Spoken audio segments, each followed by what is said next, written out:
C'est un sujet important, même très important.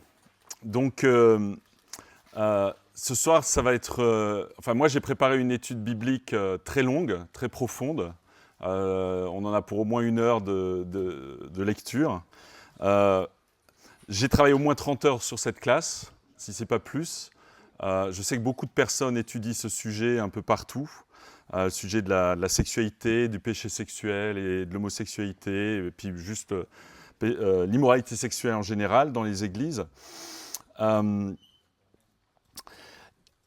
y a beaucoup de confusion partout. Et donc, ce soir, je vais partager mes convictions. Je ne parle pas au nom de l'Église, je parle au nom de Thierry Fender. Sachez que j'ai partagé mes convictions avec le groupe des responsables, et ils partagent les mêmes convictions, mais je vais partager en mon nom. Et donc à chacun de vous de faire votre propre étude personnelle, votre propre recherche sur ces sujets-là qui sont importants. Je pense qu'ils sont d'autant plus importants que vous verrez qu'il y a de la persécution autour de ça. Je sais que je vais dire des choses, on va dire, si je dis A, il y en a qui pensent B qui vont me tomber dessus, et si je dis B, il y en a qui pensent A qui vont me tomber dessus. Donc de toute façon, il y en a qui vont me tomber dessus, de toutes les manières. Donc je ne vais pas faire un message pour plaire à qui que ce soit, mais faire un message pour partager mon étude personnelle et mes convictions sur le domaine de la sexualité selon Dieu. Et donc le but ce soir, c'est de développer vos propres convictions par la suite. Le message, il est enregistré, vous pourrez le réétudier, approfondir tout ça. Et puis, vous pourrez bien sûr me contacter si vous voulez qu'on prenne un moment ensemble pour étudier plus. Si beaucoup de personnes vont en parler, on peut faire une réunion de suivi. On va en parler avec le groupe des responsables. Donc, la porte est ouverte pour bien sûr approfondir, aller plus loin, évidemment. OK ?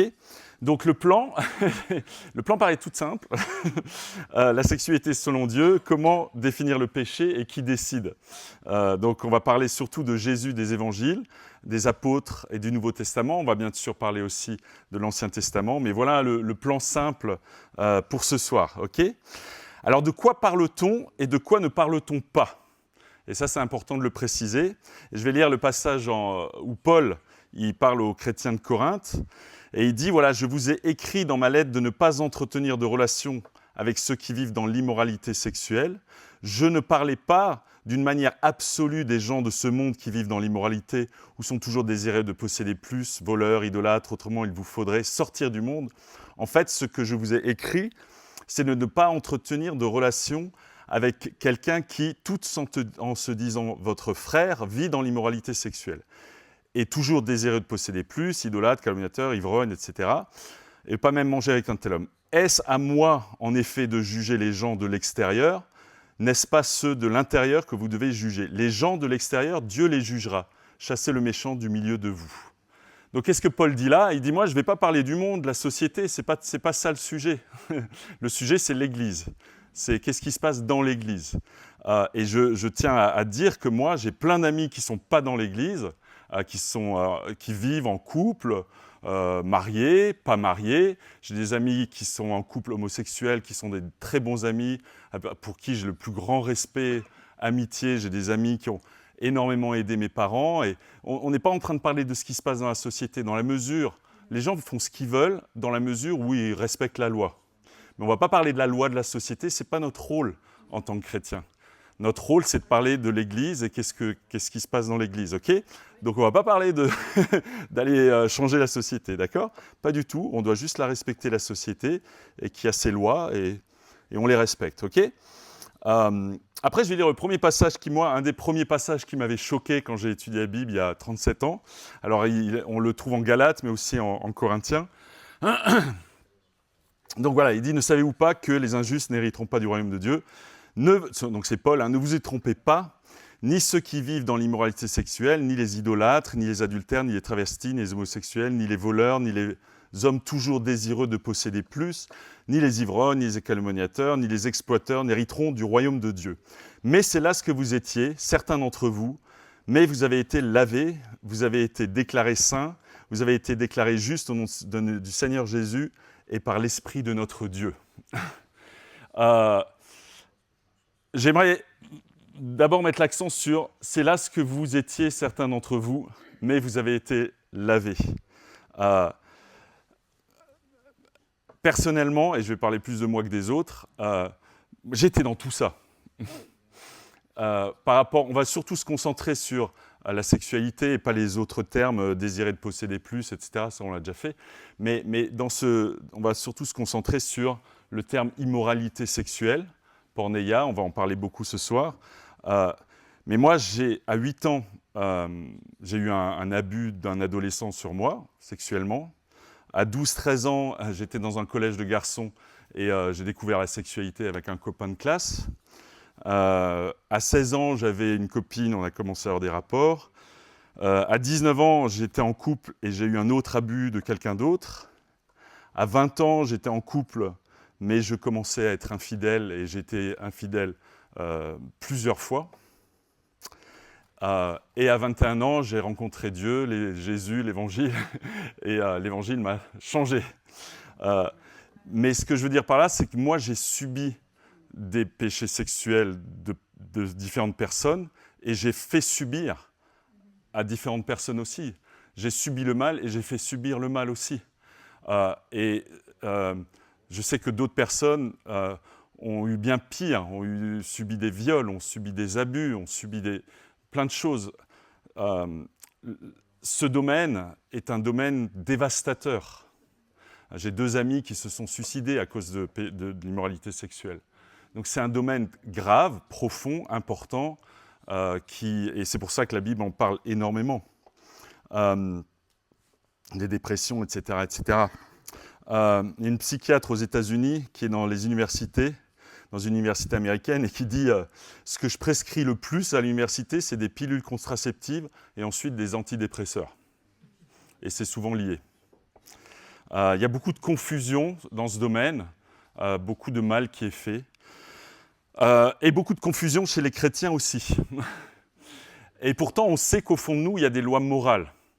Moi, je parlais avec un de mes enfants l'autre jour, et je disais, tu sais, moi, je suis vraiment tenté par une amie, voilà, et j'aimerais vraiment quitter ma femme pour être avec elle. Pourtant, bon, Isabelle est super, hein, elle est gentille, elle fait tout pour moi, elle est formidable, mais moi je souffre. Je souffre, je veux être avec cette femme. Qu'est-ce que je dois faire? Puis bien sûr, mon enfant a dit bah non, papa, tu peux pas faire ça.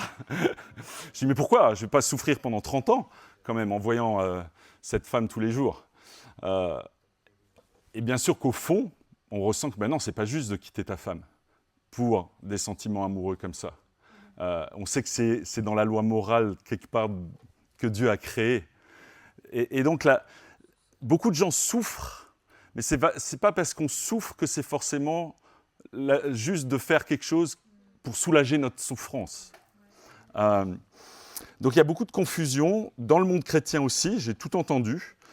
J'ai entendu des podcasts sur la sexualité avant le mariage, être polyamoureux et chrétien, enfin bon. Il y a beaucoup de débats, de discussions sur tous ces sujets. Il y a bien sûr le débat théologique sur le mariage homosexuel dans l'Église, qui est un grand débat dans beaucoup d'endroits, beaucoup d'églises. Certaines églises ont déjà tranché, d'autres pas.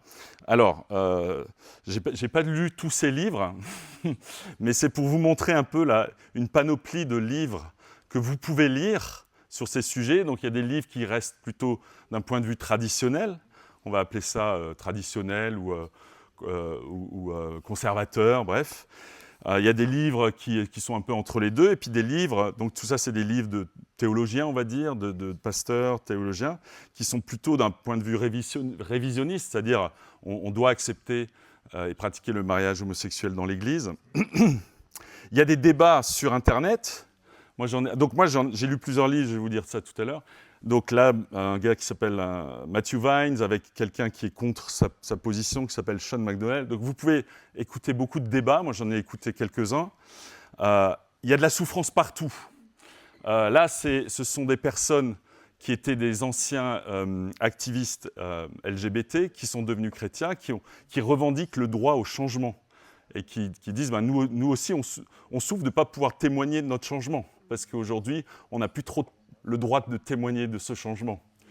Lui, là-bas, c'est un gars à Malte qui a témoigné de son changement, sa conversion et son changement d'orientation sexuelle. Et en fait, il est en procès actuellement à Malte et il risque 4 500 € d'amende et 6 mois de prison pour avoir témoigné de son changement d'orientation sexuelle. Donc il y a vraiment une pression dans ce domaine qui est absolument dingue. Alors moi j'ai lu 2 livres, il y en a beaucoup, mais on ne va pas parler que de ça ce soir, c'est juste pour aborder le sujet. Donc moi j'ai lu ces 2 livres, celui de David Gutsche qui est donc plus sur une position révisionniste, donc qui veut, voilà, je vais vous expliquer, et puis Rubel Shelly qui est juste l'inverse. Donc pour vous dire juste quelques points, parce qu'on va aborder d'autres sujets ce soir, mais donc David Gutsche, en lisant son livre, il part du départ qu'il y a beaucoup de souffrance dans le monde LGBT, que la science a prouvé qu'on ne peut pas changer d'orientation sexuelle, et donc il faut accepter le mariage homosexuel dans l'Église. Et ensuite, il va aborder les différentes questions des différents passages dans la Bible qui posent problème. Donc il va aborder le thème de la création, de la Genèse.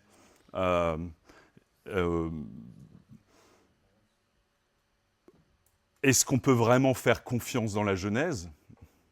Est-ce qu'on peut vraiment croire dans la Genèse ?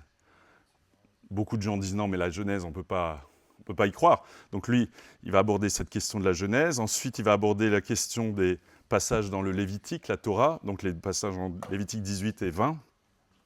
Et est-ce que ça a été bien traduit ?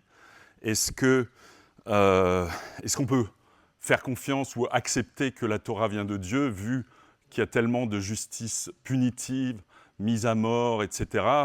Et puis de toute façon, on n'est plus sous la Torah, on a changé, on mange du porc, des crevettes, on n'a plus à suivre la Torah, et je comprends son point.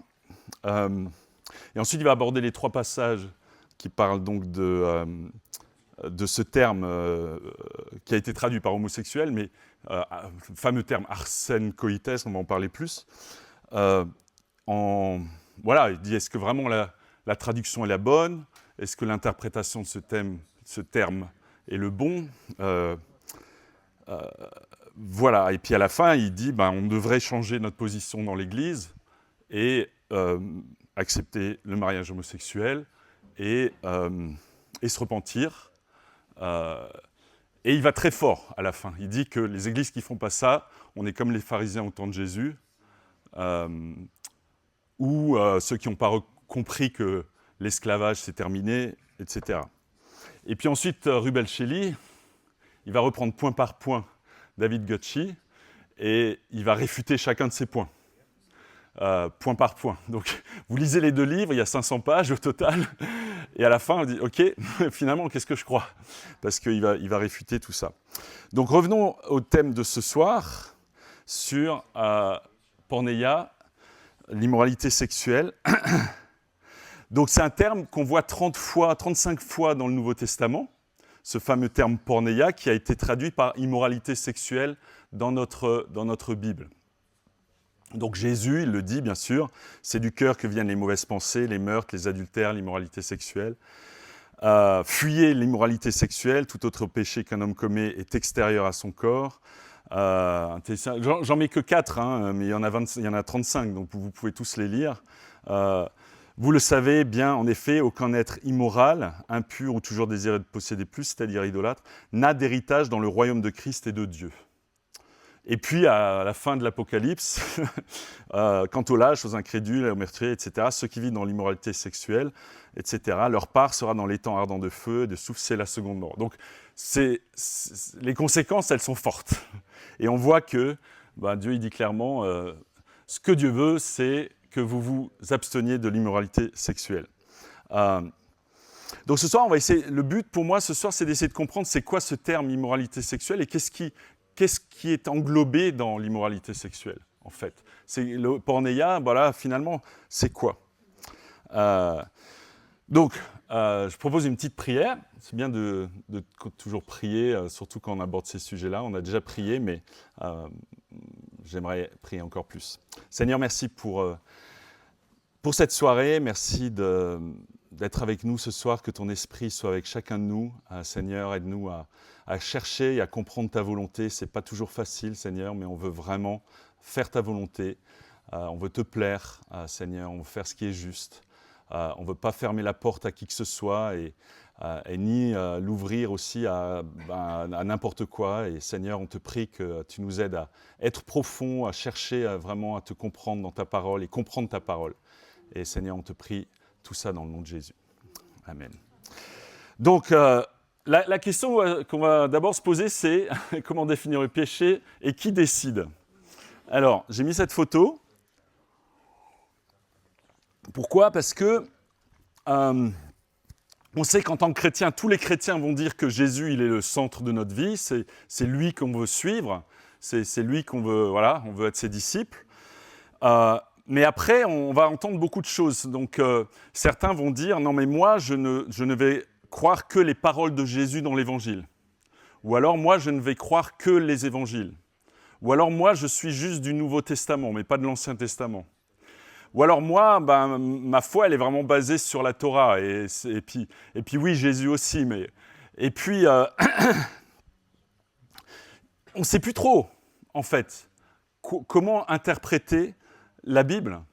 Et ce soir, le sujet, c'est vraiment l'interprétation de la Bible. Comment comprendre la Bible et qu'est-ce que Jésus veut qu'on comprenne. Jésus ne parle pas de sexualité avant le mariage. Il ne dit pas « vous pouvez ou vous ne pouvez pas coucher avant le mariage ». Jésus ne parle pas d'homosexualité. Il ne dit pas « c'est OK ou c'est pas OK ». Et donc si on se dit « puisqu'il n'en parle pas, c'est OK alors ».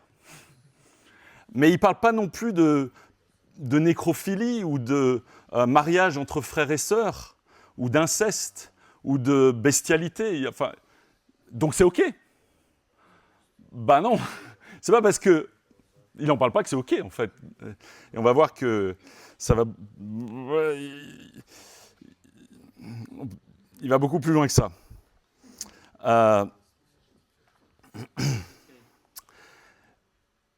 Et donc, ce qu'on va voir ce soir, ce n'est pas juste par rapport au péché sexuel, c'est par rapport à l'interprétation de la Bible. Alors, ça commence par... On va commencer par le Lévitique. On va lire un peu le Lévitique, et après on va se poser la question, mais est-ce que Jésus est OK avec ça ? OK ?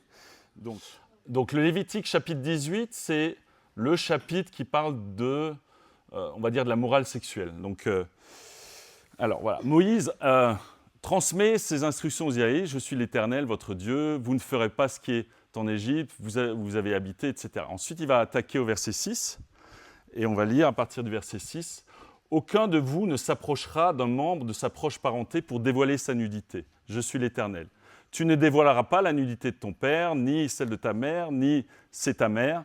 Tu ne dévoileras pas sa nudité. Tu ne dévoileras pas la nudité de la femme de ton père.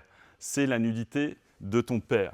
Tu ne dévoileras pas la nudité de ta sœur, fille de ton père ou fille de ta mère, qu'elle soit née dans la maison ou en dehors de la maison. Tu ne dévoileras pas la nudité de la fille de ton fils, ni de la fille de ta fille, car c'est ta nudité. Tu ne dévoileras pas la nudité de la fille de la femme de ton père, née de ton père, c'est ta sœur. Vous suivez ? Ok ? Tu ne dévoileras pas la nudité de la sœur de ton père, c'est la proche parente de ton père. Tu ne dévoileras pas la nudité de la sœur de ta mère, car c'est la proche parente de ta mère. Tu ne dévoileras pas la nudité du frère de ton père, tu n'approcheras pas de sa femme, c'est ta tante. Vous suivez ? Tu ne dévoileras pas la nudité de ta belle-fille, c'est la femme de ton fils, tu ne dévoileras pas la nudité de la femme de ton frère, c'est la nudité de ton frère. Tu ne dévoileras pas la nudité d'une femme et de sa fille, tu n'épouseras pas non plus la fille de son fils ou celle de sa fille pour dévoiler leur nudité, ce sont tes proches parentes, ce serait un crime. Tu n'épouseras pas la sœur de ta femme, ce serait exciter une rivalité en dévoilant sa nudité à côté de ta femme pendant sa vie. Tu n'approcheras pas d'une femme pendant qu'elle est impure à cause des règles pour dévoiler sa nudité. Tu ne coucheras pas avec la femme de ton prochain. pour te rendre impur avec elle. Tu ne livreras aucun de tes enfants pour les sacrifier à Moloch, et tu ne déshonoreras pas ainsi le nom de ton Dieu, je suis éternel. Tu ne coucheras pas avec un homme comme on couche avec une femme, c'est une pratique abominable. Tu ne coucheras pas avec une bête pour te rendre impur avec elle. La femme non plus ne s'approchera pas d'une bête pour se prostituer à elle. C'est une pratique abominable. Bon, nous avons lu le Lévitique chapitre 18. Et on va se dire, bon, est-ce qu'on va parler de ça ce soir ? La question qu'on doit se poser, c'est que pense Jésus de Lévitique et puis de toute la loi de Moïse ? Quand on lit le Lévitique 18, on va dire « je suis d'accord avec quasiment tout ce qu'il dit, je ne vais pas coucher avec ma sœur, ni avec ma tante, ni avec ma belle-fille, ni avec mon frère ». Enfin, on lit tout ça, on dit « oui, it makes sense ». On ne va pas se dire « ah non, mais ça c'est grave ce qu'il a dit de ne pas pouvoir coucher avec sa sœur. Moi, je veux coucher avec ma sœur ». Donc, il y a beaucoup de choses dans ce Lévitique, on dit oui, bien sûr. Et pourtant, il fallait le développer, l'expliquer. Et puis, il y a certains aspects où on se dit, ah, mais vraiment, ouais, est-ce que je suis d'accord ou pas d'accord avec ça ? La question, ce n'est pas est-ce que moi je suis d'accord ou pas d'accord. La question, c'est qu'est-ce que Jésus pense de ça ? Alors, et là, on va passer pas mal de temps maintenant sur Jésus et les évangiles. Et je vous encourage et je vous demande vraiment de suivre pour essayer de se dire, mais finalement, est-ce que Jésus, il est 100% d'accord avec la Torah ou pas ? C'est fondamental, en fait. On va commencer par un passage où Jésus, il parle de la Torah. La Torah, c'est les 5 premiers livres de la Bible, ok ? Genèse, Exode, Lévitique, Nombre, Deutéronome, ok ? Ce qu'on appelle la loi. Donc Jésus, il va dire, ok, on lit ça en Matthieu 15, alors des pharisiens et des spécialistes de la loi vinrent de Jérusalem trouver Jésus et dire « Pourquoi tes disciples transgressent-ils la tradition des anciens ? En effet, ils ne se lavent pas les mains quand ils prennent leur repas. » Il leur répondit « Et vous, pourquoi transgressez-vous le commandement de Dieu ? On profite de votre tradition. En effet, Dieu a dit « Honore ton père et ta mère, celui qui maudira son père ou sa mère sera puni de mort. » Ça, on le lit en Exode 20, 12, Deutéronome 5, 16, Exode 21, 17, Lévitique 20, 09. Mais d'après vous, celui qui dira à son père ou à sa mère « Ce dont j'aurais pu t'assister est une offrande à Dieu », n'est pas tenu d'honorer son père ou sa mère. Vous annulez ainsi la parole de Dieu au profit de votre tradition. Hypocrite, Ésaïe a bien prophétisé sur vous quand il a dit « Ce peuple m'honore des lèvres », etc. Qu'est-ce qu'on voit Jésus dire ? Jésus, il dit, en parlant du commandement, verset 3, il dit « Pourquoi transgressez-vous le commandement de qui ? De Dieu. » Pour Jésus, c'est le commandement de Dieu qu'il cite. Ensuite, il va dire « Dieu a dit ». Honore ton père et ta mère. Il dit Dieu a dit. Ensuite, il va dire vous annulez ainsi la parole de Dieu. Jésus, il parle de Lévitique en disant Dieu a dit, c'est la parole de Dieu. Il commence comme ça. Ok. On va voir que dans tous les évangiles, Jésus il va respecter 100% la Torah. Quelques exemples. Que pense Jésus donc de la loi de Moïse ? Quand il y a le lépreux qui se fait guérir par Jésus, à la fin il dit « Va te montrer au prêtre et présente pour ta purification ce que Moïse a prescrit. » Il dit « Va faire ce que Moïse a dit. » Ok ? Ensuite il va dire à propos des pharisiens, il dit Jésus adressait la parole à ses disciples en disant « Les spécialistes de la loi, les pharisiens, se sont fait les interprètes de Moïse. Tout ce qu'ils vous disent de respecter, faites-le donc et respectez-le. » Il ne dit pas « Ah non, mais ils n'ont rien compris à Moïse. » et puis non, respectez ce qu'ils disent. Jésus, il appelle les gens à respecter la loi de Moïse. Okay ? Ensuite, il y a le fameux épisode de Jésus dans le désert avec Satan. Donc Satan le tente, Et qu'est-ce que Jésus dit ? Jésus répondit, il est écrit, et puis par 3 reprises, il dit, il est écrit. Donc en fait, Jésus, pour se défendre contre Satan qui essaye de l'embrouiller, est-ce que Dieu a vraiment dit ça ? Jésus il dit, il est écrit ceci, il est écrit cela, il est écrit cela. Et moi, je connais la parole. Et Satan, il veut toujours nous embrouiller avec les Écritures. Mais Jésus, il se défend avec quoi ? Avec la Torah, avec le Deutéronome. Ok ? Ensuite, par rapport à Jean-Baptiste, c'est vachement intéressant cet épisode de Jean-Baptiste. Qu'est-ce qui se passe ? Jean-Baptiste, qu'est-ce qu'il faisait ?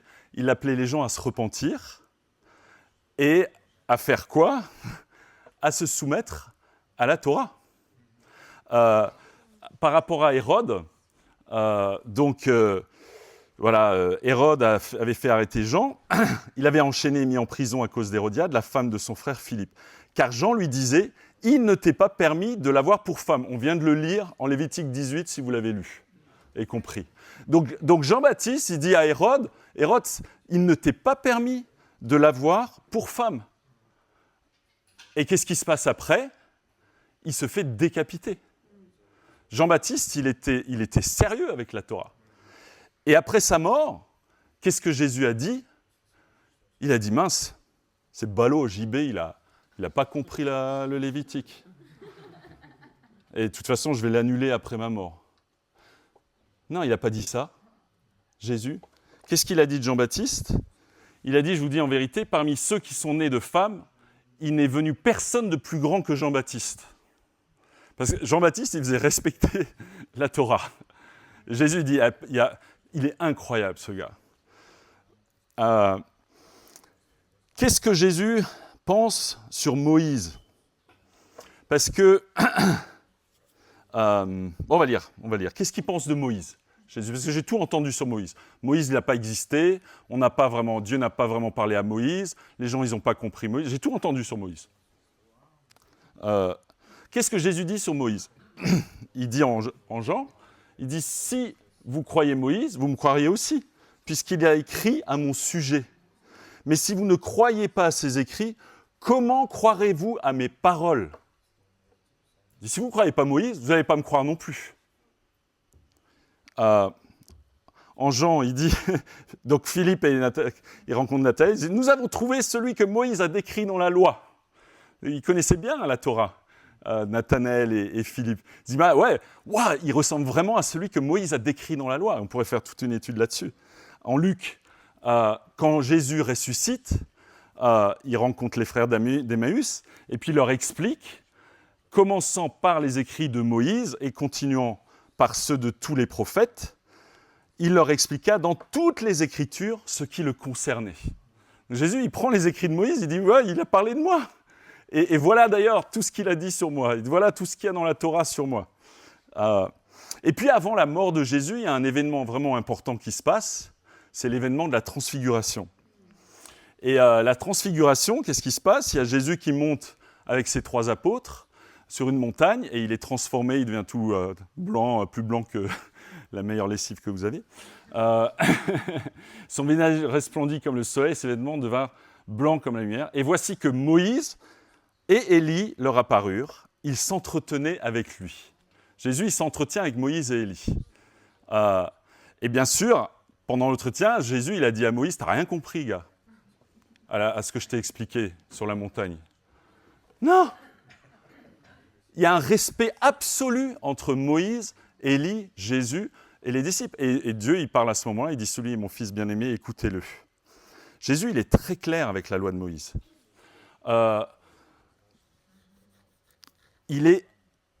On ne peut plus clair. Et voilà ce qu'il va dire sur la loi de Moïse.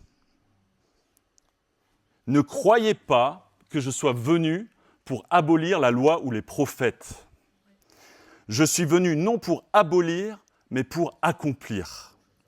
En effet, je vous le dis en vérité, tant que le ciel et la terre n'auront pas disparu, pas une seule lettre, ni un seul trait de lettre ne disparaîtra de la loi.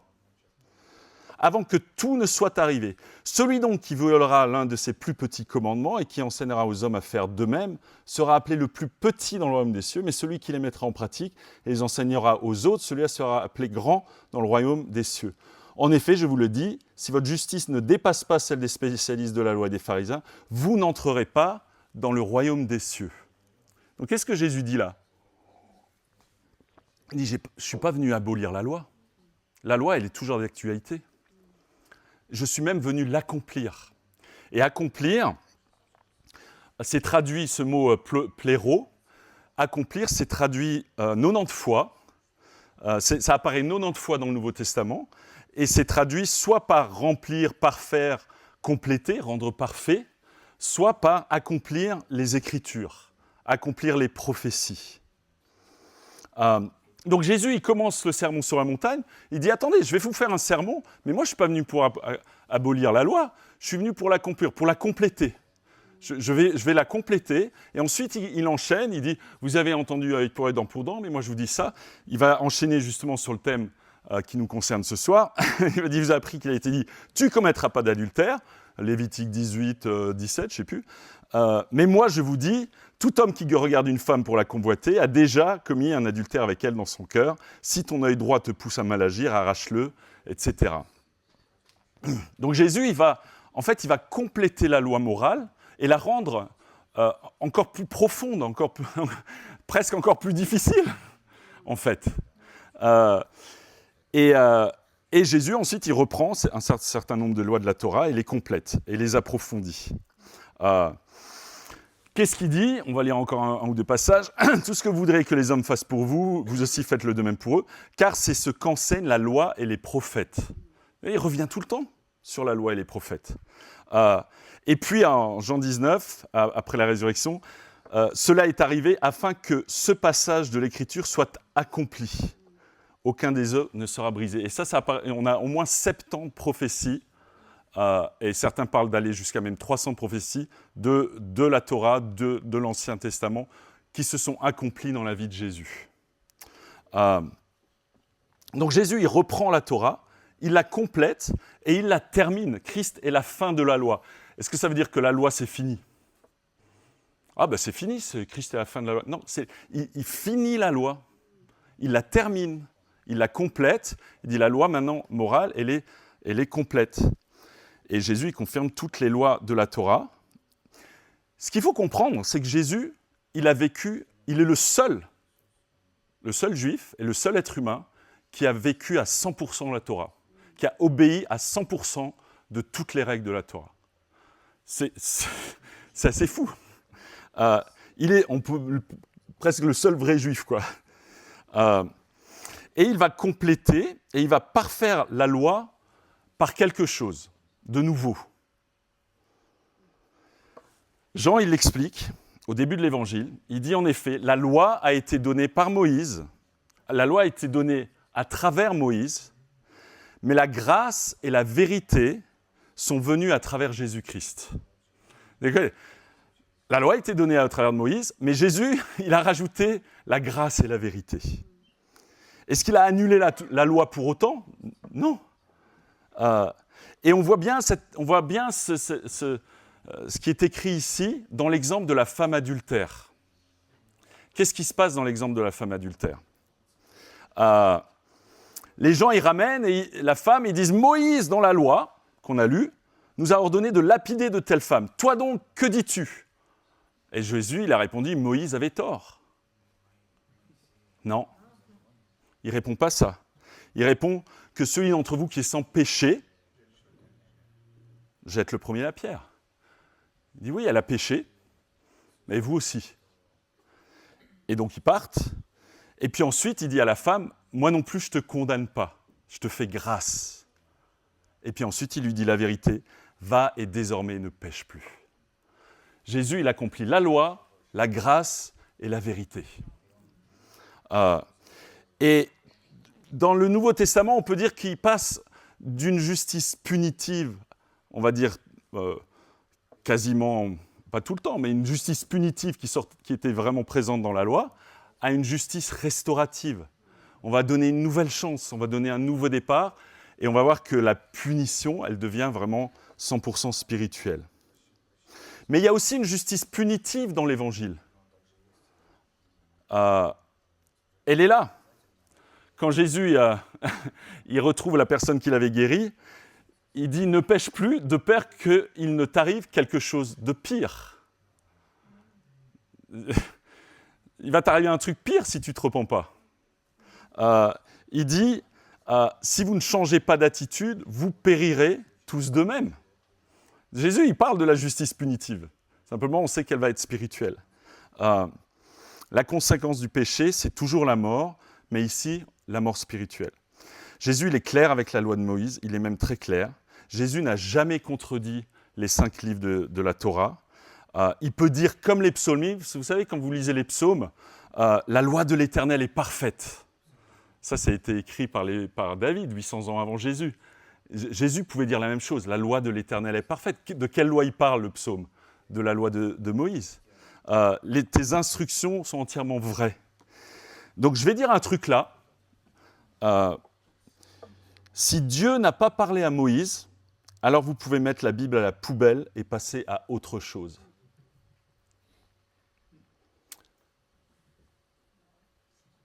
Vous pouvez mettre la Bible à la poubelle si Dieu n'a pas parlé à Moïse. C'est fort ce que tu dis. J'ai tellement entendu, Moïse n'a pas existé. C'est pas Moïse, Dieu n'a pas parlé à Moïse. On va continuer à approfondir ce sujet. Par rapport à la Genèse, à propos du mariage. Jésus, il va parler du mariage. Et qu'est-ce qu'il va dire? Il va en parler en Matthieu 19. Les pharisiens l'abordèrent et pour lui tendre un piège, ils lui dirent « Est-il permis à un homme de divorcer de sa femme pour n'importe quel motif ?» Il répondit « N'avez-vous pas lu que le Créateur, au commencement, a fait l'homme et la femme et qu'il a dit « C'est pourquoi l'homme quittera son père et sa mère et s'attachera à sa femme et les deux ne feront qu'un. Ainsi, ils ne sont plus deux, mais ne font qu'un. Que l'homme ne sépare donc pas ce que Dieu a uni. » Pourquoi donc, lui dirent-ils, Moïse a-t-il prescrit de donner une lettre de divorce à la femme lorsqu'on la renvoie? Il leur répondit, c'est à cause de la dureté de votre cœur que Moïse vous a permis de divorcer de vos femmes. Au commencement, ce n'était pas le cas. Mais je vous le dis, celui qui renvoie sa femme, sauf pour cause d'infidélité, et qui en épouse une autre, commet un adultère. Donc qu'est-ce que Jésus fait là? Il réaffirme le plan de Dieu de Genèse chapitre 1 et 2. Il dit au départ, au commencement, le Créateur, il a fait l'homme et la femme, etc. etc. Moi, j'ai souvent entendu, dans le monde non chrétien, que la Genèse, c'est n'importe quoi. Et je comprends, moi, je pensais aussi que c'était n'importe quoi, avant d'être chrétien. Mais ce que je commence à entendre dans le monde chrétien, c'est, oui, la Genèse, on ne peut pas s'y fier.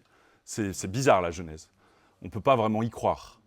On ne peut pas vraiment fonder notre théologie sur la Genèse. On ne va quand même pas fonder notre théologie sur un livre où il y a des trucs qui sont un peu bizarres. Qu'est-ce que Jésus pensait de la Genèse? Qu'est-ce que Jésus pensait de la Genèse? Jésus, il en parle tout le temps. Jésus, il va réaffirmer Adam, il va réaffirmer Abel, Noé, Lot, Abraham, Isaac, Jacob, Sodome et Gomorrhe. Jésus, il confirme les hommes et les événements de toute la Genèse. Et il s'appuie sur la Genèse pour sa théologie. Waouh! Est-ce que Jésus ne croyait pas dans la Genèse? C'est difficile à croire. J'ai entendu des pasteurs, des théologiens qui dénigraient la Genèse. Dire qu'Abraham n'a jamais existé, que Moïse non plus d'ailleurs.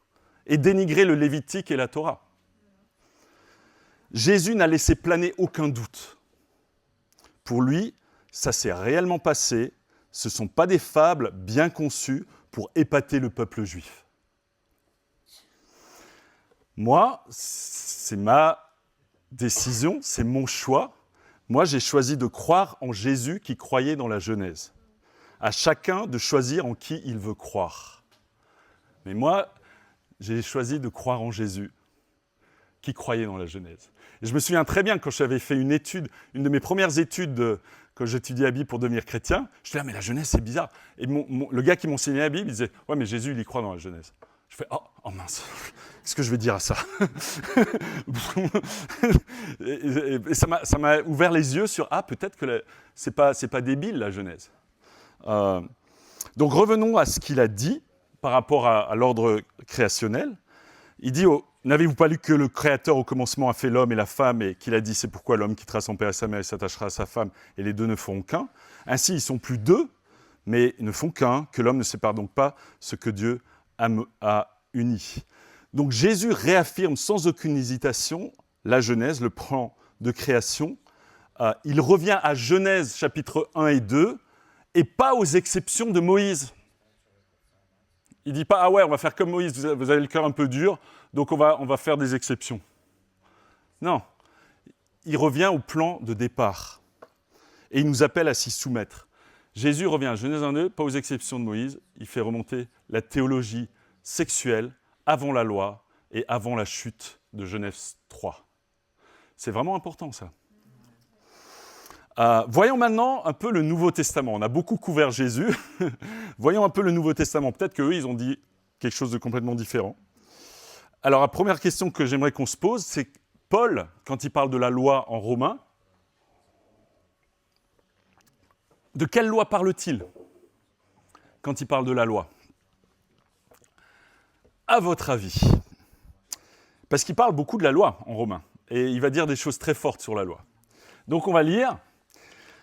Quel est donc l'avantage des Juifs et quelle est l'utilité de la circoncision? Cet avantage est grand de toute manière. Tout d'abord, c'est à eux, donc les Juifs, que les paroles révélées de Dieu ont été confiées. Il dit c'est aux Juifs que les paroles révélées de Dieu ont été confiées. Donc pour Paul, c'est clair. Dieu, il a parlé à Moïse et il a révélé sa parole dans la Torah. Plus tard, en Romains 2, c'était avant, il va dire quand les non-juifs qui n'ont pas la loi, les non-juifs, ils n'ont pas la loi. Les juifs, ils ont la loi. Et il va dire, vous pourrez lire tout ça, c'est par l'intermédiaire de la loi que vient la connaissance du péché. C'est par l'intermédiaire de la loi, de la Torah, que vient la connaissance du péché. Pour Paul, c'est très clair. Et toute son argumentation en Romains tourne autour de ça, de Romains chapitre 1 jusqu'à la fin.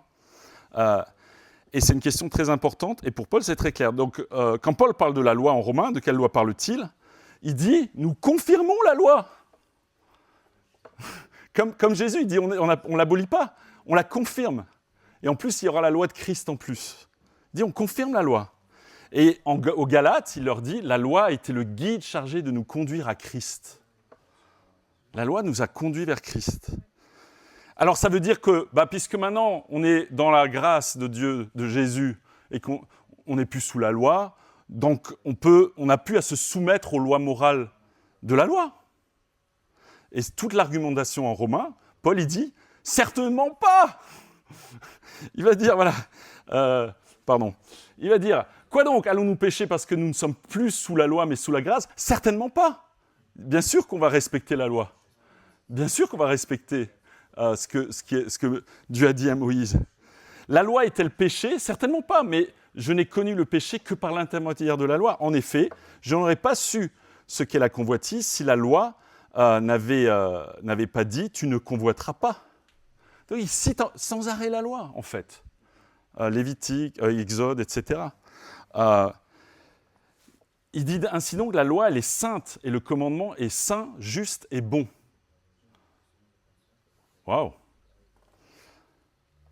Et nous savons en effet que la loi est spirituelle, mais moi, je suis marqué par ma nature vendue au péché. Et toute l'argumentation autour de Romains 7 et 8, c'est-à-dire la loi, elle est parfaite, mais moi, j'ai un problème. C'est mon péché. Ma nature, elle est marquée par le péché. Et donc, je souffre, je suis malheureux, je ne suis pas bien. Et tout Romains 7, c'est ça. Et à la fin, il dit quoi? Grâce soit rendue à Jésus. Par lui, c'est possible de vivre la loi. Par Jésus, c'est possible. Il ne dit pas, on va abolir la loi. Il dit non, on est tous pécheurs, on est tous marqués par le péché, on est tous, etc. Mais par Jésus, c'est possible. Et ensuite, dans tout Romains 8, il va expliquer comment marcher par le Saint-Esprit et laisser le Saint-Esprit nous transformer. L'Évangile confirme toutes les lois morales de la Torah.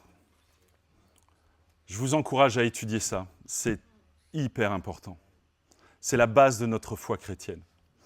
Alors quand Paul il écrit à Timothée et qu'il refait une liste de péchés, il va citer la Torah. Il va dire « Nous savons que la loi est bonne, pourvu qu'on en fasse un usage légitime, en sachant bien qu'elle n'est pas faite pour les justes, mais pour les malfaiteurs, les rebelles, les impies, les pécheurs, les sacrilèges, les profanateurs, tueurs père et mère, les meurtriers, ceux qui vivent dans l'immoralité sexuelle, les homosexuels, les trafiquants d'esclaves, les menteurs, les parjures, et tout ce qui est contraire à la saine doctrine. Voilà ce qui est conforme au glorieux évangile de Dieu bienheureux tel qu'il m'a été confié. » Donc pour Paul, toutes les lois morales sont reprises et confirmées par l'évangile. Voilà ce qui est conforme au glorieux évangile. Et en fait, vous pouvez faire une étude fascinante, c'est reprendre toutes les lois de la Torah, toutes les lois morales de la Torah, et voir si elles se répètent dans le Nouveau Testament. Moi, je me suis amusé à faire ça. Donc vous avez toutes les lois du Décalogue, vous avez la loi, la référence dans la Torah et la réaffirmation dans le Nouveau Testament, dans toutes les Écritures du Nouveau Testament. Donc ça, c'est les 10 commandements. Vous avez les lois morales concernant la justice et l'éthique du Lévitique, de la Torah, qui sont réaffirmées dans le Nouveau Testament. Vous avez les lois morales concernant l'intégrité personnelle, l'argent, le travail, qui sont réaffirmées dans le Nouveau Testament. Vous avez les lois morales concernant l'idolâtrie, le culte, les lois concernant la relation avec Dieu.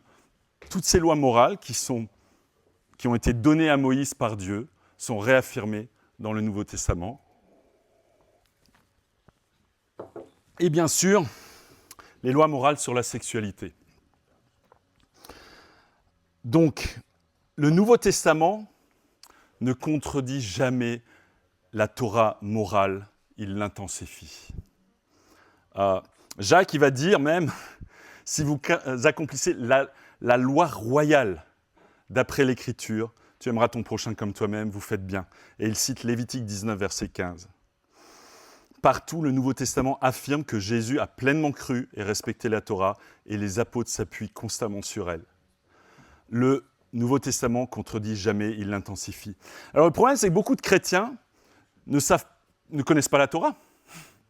Ils ne savent pas bien, ils savent pas que ça contient 3 catégories, les lois morales, les lois rituelles et les lois civiles. Les lois morales qui sont intemporelles, les lois rituelles, sacrificielles, qui ont été accomplies en Christ, en Jésus, qu'on voit dans l'épître aux Romains, et puis surtout aux Hébreux, et puis les lois civiles nationales, qui étaient faites pour Israël en tant que nation. Et donc on confond tout, on mélange tout, le porc, les trucs sexuels, le prêtre qui se fait brûler près de l'autel, et puis c'est n'importe quoi, on n'a plus rien à voir avec ça. Étudier, essayer de comprendre pourquoi Dieu il a dit tout ça, pourquoi il y a eu ces lois sacrificielles, pourquoi il y a eu ces lois civiles et ces lois morales. Et ce qui nous gêne le plus dans la Torah, et beaucoup de chrétiens ne s'intéressent pas parce qu'ils ne comprennent pas la justice punitive de Dieu dans la Torah. Pourquoi Dieu il dit ils seront punis de mort? Moi, je ne suis pas d'accord. Jésus, il n'a jamais dit ça. Donc, moi, la Torah, c'est à la poubelle. Et donc, ils rejettent tout, en disant ça ne vient pas de Dieu. C'est l'interprétation des hommes de ce qu'ils croyaient comprendre de Dieu. Mais ce n'était pas Dieu. Waouh! On fera un jour une classe sur la justice punitive et la justice restauratrice. C'est important de comprendre ça. Parce que tant qu'on ne comprend pas ça, on bloque. Dans le Nouveau Testament, il y a aussi toujours une justice punitive, mais elle vient après la justice restauratrice, et elle est 100% spirituelle. Partout, le Nouveau Testament affirme que Jésus a pleinement cru et respecté les 5 livres de la Torah, et les apôtres s'appuient constamment sur elle. Donc le péché, c'est défini par rater la cible. On sait ça, quand on étudie le péché, t'as raté la cible. Mais c'est quoi la cible? J'ai besoin de comprendre ce que c'est la cible. Sinon, comment je vais savoir si je la rate? Donc il faut que la cible soit claire. Vous voyez ce que je veux dire? Quelle est cette cible? Et la cible, elle est très claire pour Jésus, pour les apôtres, c'est Genèse 1 et 2. Le Créateur, au commencement, a fait l'homme et la femme. C'est la cible. Le livre de la Genèse est fondateur de la foi chrétienne. Et beaucoup veulent l'amoindrir, le discréditer, alors que Jésus et les apôtres fondent leur théologie sur la Genèse. Regardez ça. Tous les événements et personnages de la Genèse, qui sont ensuite répétés par Jésus, les apôtres, les épîtres, c'est fondateur de la théologie chrétienne. Et donc de juste dire, ouais, c'est bon, la cible Genèse 1 et 2, non. Ça, c'est un des arguments principaux, c'est on va pas suivre nous, on est en Genèse 3. On a, le monde, il est déchu, on a péché, on doit vivre avec les conséquences du péché. On ne va pas revenir à Genèse 1 et 2. Lisez tous ces passages pour développer des convictions personnelles. Les apôtres, le Nouveau Testament contredit jamais la Torah morale, il l'intensifie. Et donc, quand Paul, il écrit aux Corinthiens, Corinthiens 10, et je vous encourage à lire tout un Corinthiens 10 pour voir les conséquences du péché. Il répète les mêmes. Il dit, frères et sœurs, je ne vais pas vous laisser ignorer que nos ancêtres ont tous été sous la nuée et qu'ils ont tous passé à travers la mer. Ils ont tous été baptisés en Moïse, dans la nuée et dans la mer. Ils ont tous mangé la même nourriture spirituelle. Ils ont tous bu la même boisson spirituelle. En effet, ils buvaient un rocher spirituel qui les accompagnait et ce rocher était Christ. Et on veut me dire qu'il n'était pas là. Paul, qu'est-ce que tu racontes? Tu n'as rien compris. Mais la plupart d'entre eux n'ont pas été approuvés par Dieu puisqu'ils sont morts dans le désert. Oh non, mais ça c'est... Et donc, Paul, pour lui, c'est clair. Christ était là au moment où Moïse a reçu la loi. Ce rocher était Christ. Le Nouveau Testament réaffirme, clarifie et intensifie la morale des gens présents dans la Torah, dans l'histoire du peuple de Dieu, et nous appelle à ne pas oublier les conséquences. Et donc finalement, la question de la sexualité, donc selon Dieu, on revient à ça. Et on va lire 1 Corinthiens 6, verset 9, parce qu'il faut aborder ce sujet. Savez-vous pas que les injustes qu'on a lus au début n'hériteront pas du royaume de Dieu, vous ne vous trompez pas, ni ceux qui vivent dans l'immoralité sexuelle, etc., n'hériteront le royaume de Dieu. Tout m'est permis, mais tout n'est pas utile. Tout m'est permis, mais je ne me laisserai pas dominer par quoi que ce soit. Les aliments sont pour le ventre et le ventre pour les aliments, et Dieu détruira l'un comme les autres, mais le corps n'est pas pour l'immoralité sexuelle, il est pour le Seigneur. Le Seigneur est pour le corps, et Dieu, qui a ressuscité le Seigneur, nous ressuscitera aussi par sa puissance. Ne savez-vous pas que vos corps sont les membres de Christ? Prendrai-je donc les membres du Christ pour en faire les membres de prostituées? Certainement pas. Ne savez-vous pas que celui qui s'unit à la prostituée est un seul corps avec elle? En effet, il est dit, les deux ne feront qu'un. Mais celui qui s'unit au Seigneur est un seul esprit avec lui. Fuyez l'immoralité sexuelle. Tout autre péché qu'un homme commet est extérieur à son corps, mais celui qui se livre à l'immoralité sexuelle pêche contre son propre corps. Ne le savez-vous pas? Votre corps est le temple du Saint-Esprit qui est en vous et que vous avez reçu de Dieu. Vous ne vous appartenez pas à vous-même, car vous avez été rachetés à grand prix. Rendez donc gloire à Dieu dans votre corps, dans votre esprit qui appartient à Dieu. Vous voyez à quel point Paul, il passe un temps pour parler de cette histoire d'immoralité sexuelle. Il dit, c'est sérieux les gars, ce truc. C'est pas de la blague, c'est sérieux. Votre corps est le temple du Saint-Esprit. Et ensuite, il va expliquer, qu'est-ce qu'on fait alors? Au sujet, souvent écrit, il est bon pour l'homme de ne pas prendre de femme. Toutefois, pour éviter toute immoralité sexuelle, que chaque homme ait sa femme et que chaque femme ait son mari. Donc il dit, mariez-vous. Que le mari rende à sa femme l'affection qu'il lui doit et la femme de même à son mari. Ce n'est pas la femme qui est maîtresse de son corps, mais son mari. De même, ce n'est pas le mari qui est maître de son corps, mais sa femme. Ne vous privez pas l'un de l'autre, si ce n'est d'un commun accord. Les deux sont d'accord. C'est ça le mot commun. On est d'accord tous les deux. Pour un temps, afin de vous consacrer au jeûne et à la prière, puis retourner ensemble de peur que Satan ne vous tente à cause de votre manque de maîtrise. Il donne tout. En fait, il explique tout. Il n'y a pas besoin de faire 36 commentaires. Je pense que vous comprenez ce qu'il dit. Je dis ça comme une concession, non comme un ordre. Je voudrais que tout soit comme moi, etc. etc. Alors, moi, j'ai posé des questions à ma femme pour savoir... Mince, j'arrive plus là.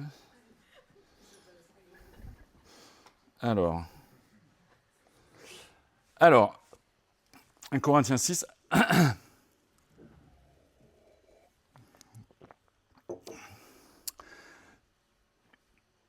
Je lui ai demandé, est-ce que tu préfères que je commette l'adultère ou que je regarde le porno? Elle m'a dit, regarde le porno. Je dis, ok. Est-ce que tu préfères que je me masturbe avec ou sans le porno? Elle m'a dit, sans. Est-ce que tu préfères que je couche avec toi ou que je me masturbe tout seul? Elle m'a dit, couche avec moi.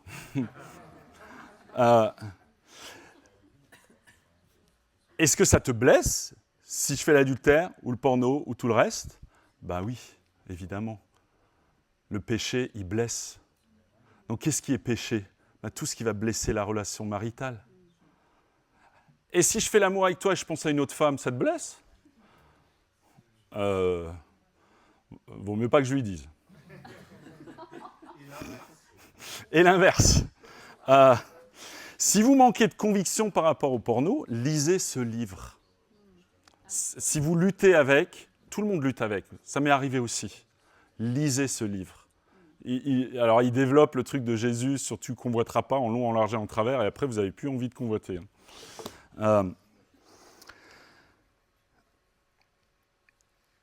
L'apôtre Paul nous appelle à vivre notre sexualité avec notre femme ou notre mari et qu'avec elle, en pensée et en acte.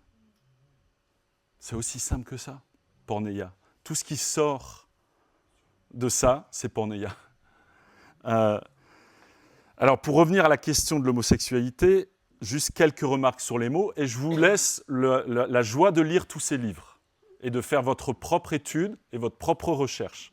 Ne croyez pas, faites votre propre recherche sur les mots hébreux et grecs.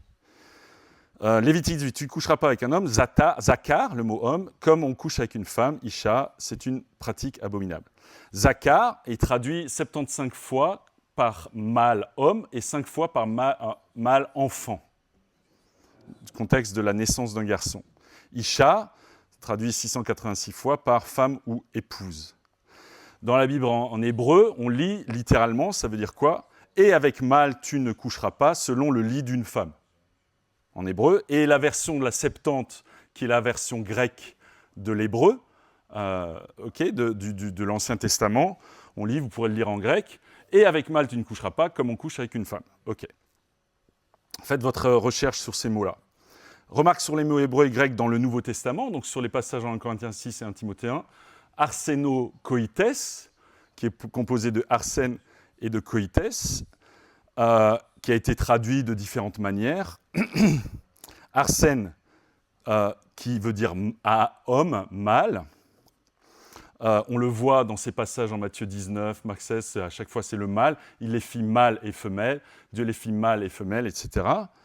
Et koites, donc le mot arsène est traduction habituelle de l'hébreu zakar dans la Septante.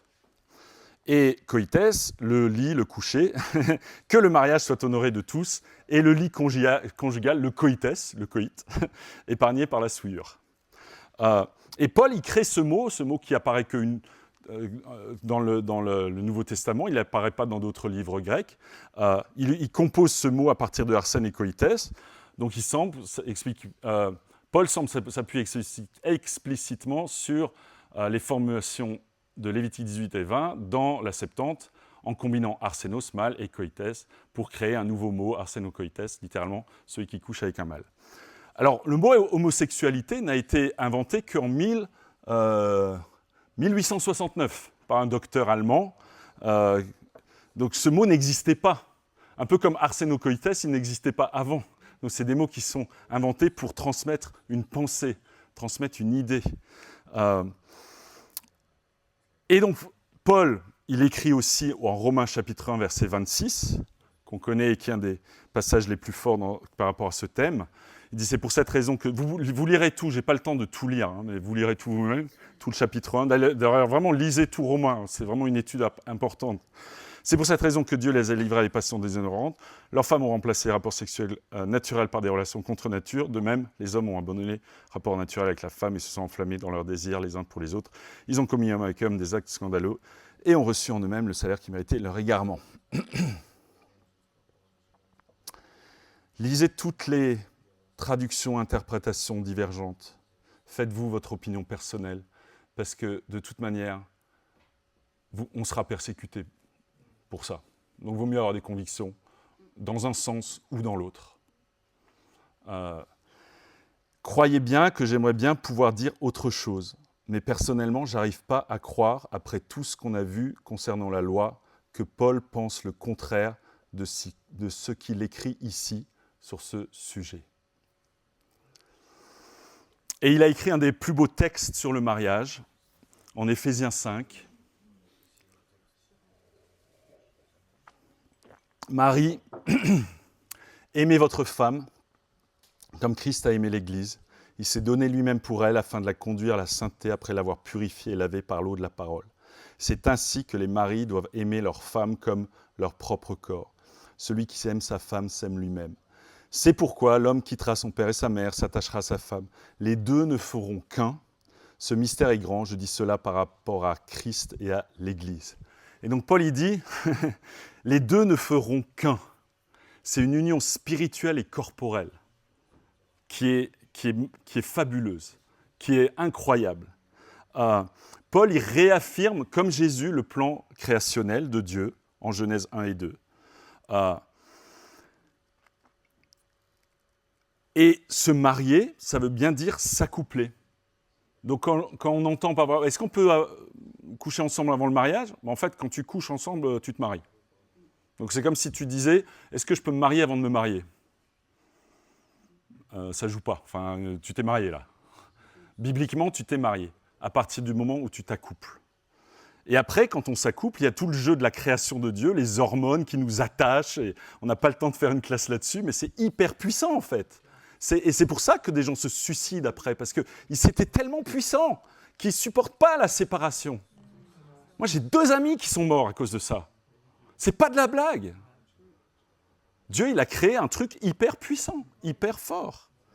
Le mariage n'est pas une invention humaine, il est inscrit dans la création comme le reflet de l'union entre Christ et l'Église. Le mariage annonce, prophétise la relation d'amour entre Christ et l'Église. C'est fabuleux, en fait. Ça va bien plus que juste du plaisir sexuel. C'est la représentation de Dieu sur terre. Et Dieu, il veut qu'on respecte son plan. Et il nous appelle à le respecter. On lit en hébreu, la même chose qu'on lisait dans la Torah, que le mariage soit honoré de tous et le lit conjugal épargné par la souillure. Ceux qui se livrent à l'immoralité sexuelle et à l'adultère, Dieu les jugera. Dieu, il nous appelle à vraiment respecter ce qu'il a créé et à ne pas faire n'importe quoi avec. Donc on arrive à la conclusion, enfin, que l'immoralité sexuelle, pornéia, l'impureté sous toutes ses formes, ne soit pas, la soif de posséder ne soit même pas mentionnée parmi vous, comme il convient à des saints. Donc finalement, ce mot immoralité sexuelle, pornéia, comment en faire une définition ?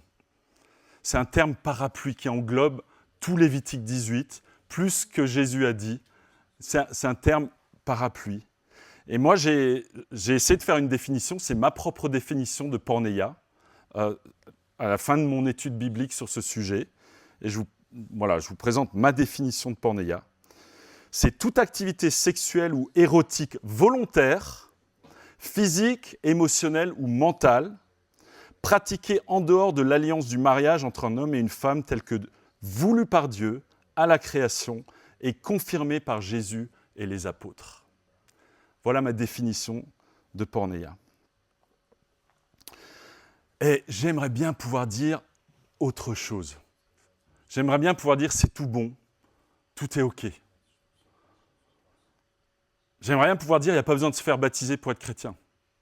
Il n'y a pas besoin de se repentir pour être chrétien. J'aimerais bien pouvoir dire, tu n'as pas besoin de croire en Jésus pour être sauvé. J'aimerais bien pouvoir dire toutes ces choses-là. Mais je crois dans l'Évangile.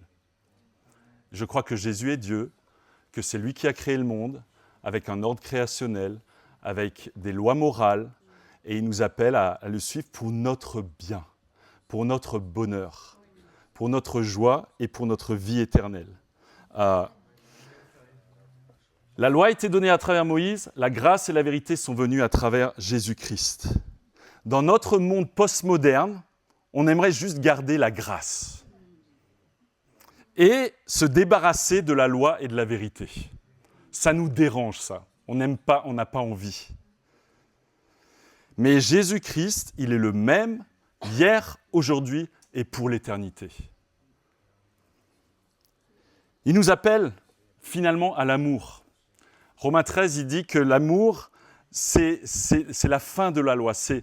Toute la loi et les prophéties se révèlent dans « tu aimeras ton prochain comme toi-même ». Celui qui aime les autres accomplit la loi. Et Jésus nous appelle à aimer chaque personne. Il nous appelle à aimer chaque personne. L'amour de Jésus doit être exercé envers tout le monde, quelle que soit sa culture, sa couleur de peau, son genre, son orientation sexuelle, ses idées politiques, son âge, sa catégorie socio-professionnelle. Jésus nous appelle à aimer tout le monde. Et donc c'est grave quand il y a des soi-disant chrétiens qui jugent des gens selon toutes ces catégories que je viens de citer. On est appelé à aimer tout le monde. Et à la fin, on est appelé à aimer Jésus et suivre Jésus. Et moi, je vais finir par ça. J'ai commencé ce message en parlant de tous mes péchés sexuels avant d'être chrétien. Je suis tellement reconnaissant qu'on m'ait enseigné l'Évangile, qu'on m'ait enseigné les lois morales de l'Évangile, qu'on m'ait enseigné la grâce, qu'on m'ait appelé à me repentir et à suivre Jésus. J'étais tellement déréglé, j'étais tellement à l'ouest avec mes péchés. J'étais incapable d'imaginer de me marier un jour avec une femme et rester fidèle toute ma vie. C'était décidé. Je faisais beaucoup de mal avec mes péchés, mais l'Évangile a tout changé dans ma vie. Il y a 38 ans. L'Évangile a la puissance de changer chaque être humain qui s'approche de Dieu. Et donc j'aimerais finir par une prière et ensuite on aura un petit témoignage pour conclure. Prions. Seigneur, aide-nous à te connaître, aide-nous à te comprendre, aide-nous à accepter ta parole, à accepter, à connaître Jésus, à chercher à vraiment être rempli de toute la connaissance de ta vérité, Seigneur. Aide-nous à être humbles aussi, à nous montrer si on se trompe. Seigneur, aide-nous à faire connaître Jésus dans ce monde qui a tant besoin, dans ce monde qui souffre tellement par l'atrocité des péchés en tout genre. Et ce soir, on a parlé des péchés sexuels et tous les dégâts que ça peut faire. Seigneur, aide-nous à être forts, à d'abord pouvoir suivre ton appel, à nous repentir si on a besoin de se repentir. Seigneur, aide-nous à chercher la pureté avec nos yeux, avec nos cœurs, avec notre âme. Seigneur, aide-nous à vraiment être des ambassadeurs de Jésus dans ce monde. Seigneur, aide-nous à aimer tout le monde, quel que soit, qui que ce soit, Seigneur, avoir l'amour de Jésus pour tout le monde. Seigneur, on a besoin de toi, on t'aime. Je te remercie pour Jésus et je te prie en son nom. Amen. Alors, on a le témoignage de Mylène pour finir. Bonsoir. Je suis un peu émotionnée parce que je vais partager quelque chose d'une grande partie de ma vie. Et je voulais le faire sous forme de témoignage, mais en fait, je me suis rendu compte que c'était trop difficile. Je me perds, je vais vous perdre dans tous les méandres de ma vie. Enfin voilà, donc je vais lire. Je m'excuse déjà, mais... Pendant pas mal d'années, j'ai fait partie de la communauté LGBT. Était-ce l'envie d'appartenance à un groupe, mon côté rebelle à la société, une réaction à mes mauvaises expériences avec les hommes, ou est-ce que j'avais réellement une attirance pour les femmes? Je n'ai jamais réussi à répondre à cette question. Une chose est sûre, c'est que j'avais de la difficulté à m'identifier dans une relation dite hétérosexuelle, et cette difficulté m'a poursuivie pendant longtemps. J'avais toujours un pied dans cette communauté car j'y avais des amis et parfois je ressentais de la nostalgie. Mais mon désir de fonder une famille normale a été plus fort. Ou peut-être c'était de la lâcheté. À l'époque, une famille homo, c'était très mal vu dans la société. Avec le recul, je me rends compte qu'en fait, ma principale difficulté était que je ne me sentais pas alignée, comme si j'avais un truc au fond de moi qui me poussait gentiment vers une vie plus conventionnelle. J'étais en errance affective, émotionnelle, sexuelle et spirituelle. Et au milieu de tout ça, mon rôle de mère m'a apporté de la stabilité. Aujourd'hui, je ne regrette rien.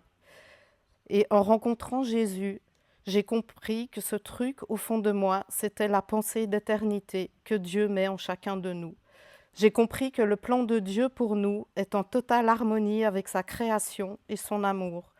Et j'ai compris que notre plan à nous, c'est de tout faire pour lui plaire, afin de ne plus être en errance. Aujourd'hui, je me sens ancrée et je remercie Dieu pour sa patience et sa fidélité et son amour. Quel que soit le sentier sur lequel on est, il est là, à nos côtés, à attendre qu'on lui prenne la main pour qu'il nous guide vers le bon chemin. Voilà.